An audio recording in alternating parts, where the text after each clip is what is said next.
Assalamualaikum warahmatullahi wabarakatuh.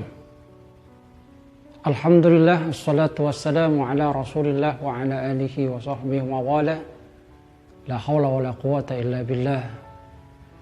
Rabbi shrah li sadri wa yassir li amri wa hlul 'uqdatam min lisani yafqahu qawli, amma ba'du. Kita mendengar bahwa di dalam hadis pada bulan Ramadan setan-setan itu dibelenggu. Namun mungkin ada yang bertanya, kalau memang setan itu dibelenggu, kenapa masih saja ada manusia yang melakukan perbuatan dosa? Ada yang tidak berpuasa misalnya. Ada juga yang masih suka menyakiti orang lain. Ada juga yang masih suka korupsi dan lain-lainnya. Apakah belenggunya itu kurang kuat sehingga setan bisa melepaskan diri atau bagaimana? Nah, dalam hal ini ada beberapa pandangan yang dikemukakan oleh para ulama tentang makna suffidatus syayatin, atau dalam hadis yang lain itu adalah tughallu fihi syayatin, bahwa setan itu dibelenggu. Al-Imam Al-Qurtubi dan Ibnu Hajar Al-Asqalani misalnya menyatakan bahwa makna setan itu dibelenggu itu adalah setan-setan yang top, jadi para panglimanya, maradatus syayatin. Artinya yang dibelenggu itu adalah pembesar-pembesarnya. Sementara pion-pionnya yang junior itu masih berkeliaran. Nah, pion-pion yang junior inilah yang masih menggoda manusia. Itu kalau kata Imam Al-Qurtubi dan Ibnu Hajar Al-Asqalani.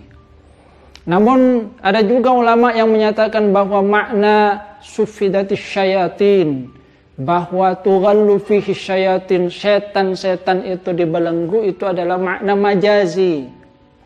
Artinya apa? Sesungguhnya yang membelenggu setan itu adalah kita sendiri. Ketika kita di bulan Ramadan melakukan puasa dengan baik, maka pada saat itu sesungguhnya kita sudah membelenggu setan. Karena tidak memberikan kesempatan kepada setan untuk menggoda kita. Tidak memberikan kesempatan kepada setan untuk masuk ke dalam diri kita. Artinya kita yang sudah membentengi diri kita dari godaan-godaan setan melalui puasa. Karena di dalam hadis juga dikatakan bahwa as-shaumu itu adalah junnah.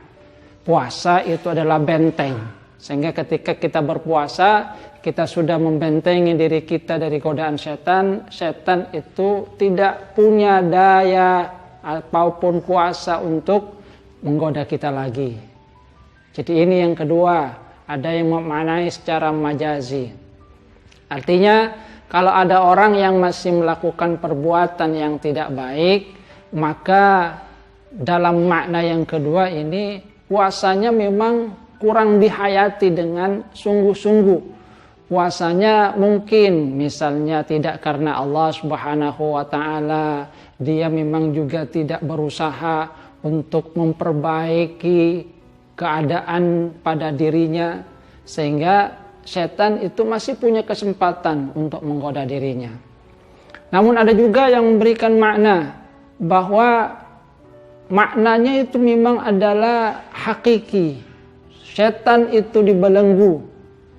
Cuma di dalam diri manusia itu ketika dia berbuat sesuatu yang tidak baik, penyebabnya itu pertama bisa jadi dari godaan setan, yang kedua adalah dari hawa nafsunya sendiri. Nah, di bulan Ramadan godaan setan itu memang sudah tidak ada lagi karena setannya sudah dibelenggu. Namun yang kedua ini yang masih ada di dalam diri kita, yaitu godaan dari hawa nafsu. Pertanyaannya adalah bagaimana kita membedakan antara hawa nafsu dengan godaan setan. Di dalam kitab Al-Minah As-Saniyah itu diberikan gambaran bahwa ketika kita misalnya ingin melakukan satu hal yang itu tidak akan berhenti sebelum hal tersebut tercapai, maka itu bagian dari godaan hawa nafsu yang bersumber dari diri kita sendiri. Tapi kalau ada perubahan-perubahan dari yang satu kepada yang lainnya berpindah, maka itu bagian tanda bahwa itu adalah godaan setan. Contohnya, kalau kita ingin menyakiti seseorang, jadi kita ingin menyakiti seseorang, tidak akan berhenti sebelum keinginan kita menyakiti orang tersebut tercapai, maka itu adalah godaan dari hawa nafsu. Tapi misalnya ada keinginan untuk menyakiti, setelah itu dipikir-pikir lagi, kok kasihan.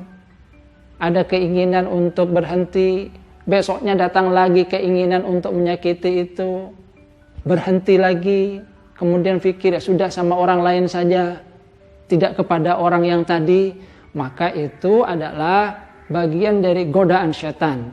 Sebab bagi setan itu tidak penting siapa yang disakiti, entah itu adalah si A, si B, si C. Yang penting bagi setan, kita ini menyakiti orang lain. Itu contoh untuk membedakan antara godaan setan dengan godaan hawa nafsu. Contoh yang lain, misalnya kita ingin membeli barang, ibu-ibu misalnya tas, itu kan biasanya ada tas bagus. Keinginan untuk membeli tas itu terus memuncak, tidak akan berhenti sebelum tercapai bahwa tasnya pokoknya itu harus dibeli. Maka itu berarti godaan dari hawa nafsu.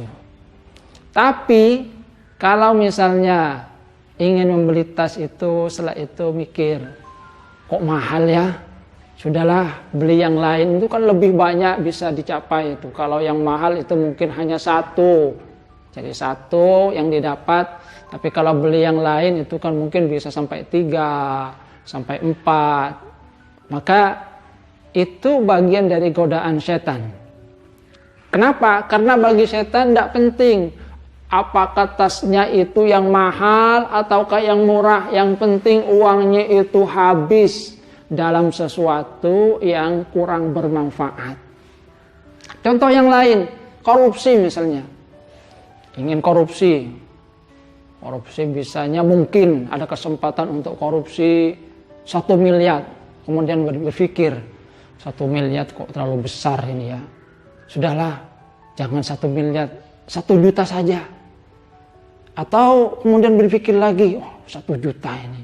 Sudah 100.000 aja. Jadi ada perubahan, maka itu berarti bagian dari godaan setan. Karena bagi setan itu tidak penting apakah jumlahnya banyak ataukah sedikit. Yang penting bagi setan itu adalah korupsinya itu. Korupsinya banyak atau sedikit itu tidak masalah bagi setan. Yang penting korupsi. Jadi itu godaan setan. Tapi kalau hawa nafsu, 500 juta pokoknya 500 juta itu yang harus didapatkan, maka itu berarti bagian dari godaan hawa nafsu. Makanya Rasulullah SAW di dalam hadis itu sesungguhnya telah memberikan kepada kita satu petuah. Apa yang dikatakan oleh Rasulullah SAW di dalam hadis riwayat At-Tirmidzi dikatakan bahwa al-kayyisu man dana nafsahu wa amila lima ba'dal maut. Orang yang pandai, kata Rasulullah SAW, adalah orang yang bisa menguasai dirinya. Jadi menguasai hawa nafsunya, menguasai dirinya. Wa amila lima ba'dal maut, dan dia mau beramal, melakukan perbuatan untuk kehidupan sesudah mati. Jadi orang yang cerdas, kata Rasulullah SAW, itu yang bisa menguasai dirinya. Dan dia di dalam kehidupannya berusaha untuk melakukan amal kebaikan sebagai persiapan di dalam rangka kehidupan sesudah mati di akhirat kelak. Sebaliknya wal ajizu, orang yang bodoh, orang yang lemah, itu adalah man atba'a nafsahu hawaha. Dia selalu memperturutkan hawa nafsunya. Ingin ini dituruti, ingin ini dituruti, ingin ini dituruti. Wa tamanna 'ala Allah. Tapi dia berangan-angan bahwa dia adalah orang yang nantinya mendapatkan ampunan dari Allah, adalah orang yang nanti dimasukkan ke dalam surga. Makanya terhadap sesuatu yang mubah sekalipun, Umar bin Khattab itu pernah menyatakan, jangan diikuti semua itu. Apa yang menjadi keinginan kita, ingin makan ini dituruti, ingin makanan ini dituruti, ingin makanan itu dituruti. Kenapa? Jangan-jangan nanti ketika semua keinginan kita itu sudah dituruti di dunia, di akhirat kita tidak mendapatkan bagian lagi. Na'udzubillah, na'udzubillah. Jadi ditahan. Maka puasa ini sesungguhnya adalah bagian dari menahan diri dari sesuatu yang sesungguhnya halal itu kan. Makan, minum, berhubungan suami istri itu sebetulnya kan awalnya adalah halal. Tapi oleh Allah Subhanahu wa taala kita diajari untuk bisa apa? Menahan diri kita. Jadi menahan diri kita dari sesuatu yang tadinya halal dalam rangka meraih ridha Allah Subhanahu wa taala karena keimanan kepada Allah Subhanahu wa taala. Sehingga dengan demikian kita berharap bahwa karena kita sudah menahan diri ini mengikuti perintah Allah Subhanahu wa taala, nantinya kita akan mendapatkan karunia dari Allah Subhanahu wa taala, dibalas nanti apa yang kita tahan selama kita berpuasa dibalas oleh Allah Subhanahu wa taala. Jadi ini makna bahwa setan itu dibelenggu. Dan yang terakhir jangan lupa bahwa setan itu sesungguhnya ada dua. Di dalam Al-Quran surah An-Nas kita akan mendapatkan penjelasan bahwa setan itu sebagaimana yang difirmankan oleh Allah Subhanahu wa taala, a'udzubillahi minasyaitonir rajim, minal jinnati wan nas.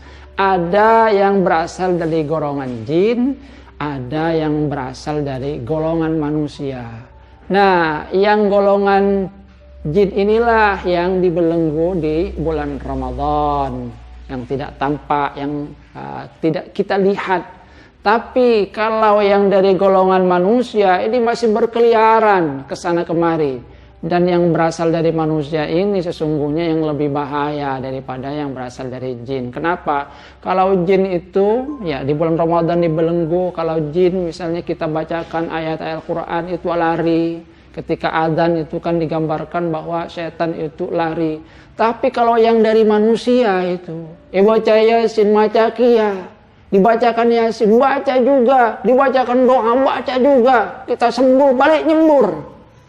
Nah, yang perlu kita hati-hati adalah yang berasal dari manusia ini. Makanya Rasulullah SAW juga memberikan pesan kepada kita supaya apa? Berhati-hati di dalam memilih teman. Teman yang baik itu akan insya Allah mengantarkan kita kepada kebaikan. Sebaliknya teman yang buruk itu boleh jadi akan mengantarkan kita kepada sesuatu yang mencelakakan kita. Mudah-mudahan kita termasuk ke dalam bagian yang bisa menahan diri kita, benar-benar menjadikan setan itu terbelenggu. Yang dengan demikian mudah-mudahan dengan bulan Ramadan ini, dengan puasa ini, hawa nafsu yang ada dalam diri kita itu juga ikut terbelenggu. Kita bisa menahan diri kita, bisa mengelola diri kita, melakukan amal kebaikan dalam rangka persiapan kita menghadap Allah Subhanahu wa taala. Mudah-mudahan puasa yang kita lakukan berbuah ampunan dari Allah Subhanahu wa taala. Mudah-mudahan kita semua termasuk dari hamba-hamba yang diridhoi oleh Allah Subhanahu wa taala. Kurang lebihnya mohon maaf. Wabillahi taufiq wal hidayah war ridha wal inayah. Wassalamualaikum warahmatullahi wabarakatuh.